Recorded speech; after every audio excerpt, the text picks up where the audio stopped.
Non, s'il vous plaît, enlevez-lui ces menottes. Il est en état d'arrestation. Il est pas armé, ce n'est qu'un gamin.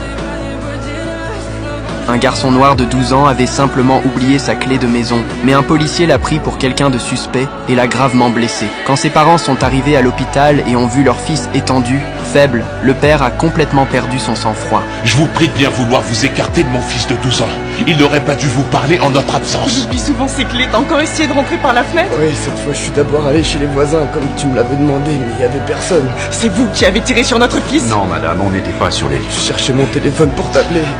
J'ai reçu une balle. Il a demandé des explications au policier, mais l'agent en face affichait une impatience totale. Il lui a ordonné de ne pas gêner l'enquête et voulait même questionner encore l'enfant grièvement blessé. La tension montait et ça allait vraiment dégénérer quand Jackson est intervenu, exigeant fermement que les policiers quittent la pièce pour laisser un peu d'air à cette famille brisée. Je ne vous dis pas comment faire votre boulot, alors j'apprécierais que vous me laissiez faire le mien. Un de vos collègues vient de tirer sur un gamin sans raison.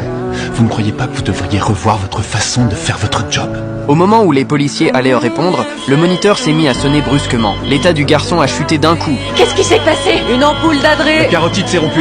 L'hématome comprime ses voies aériennes. L'onde de choc provoquée par la balle a dû fragiliser la paroi carotidienne, elle s'est rompue. Les médecins l'ont immédiatement emmené au bloc opératoire, tandis que sa mère, les mains tremblantes, priait pour un miracle. Mais malgré tous les efforts, le miracle n'est jamais venu. La mère s'est effondrée au sol en poussant un cri bouleversant, alors que les policiers restaient totalement impassibles et demandaient même une simple déclaration de non-responsabilité au médecin. Docteur, on a besoin de la déposition d'un médecin.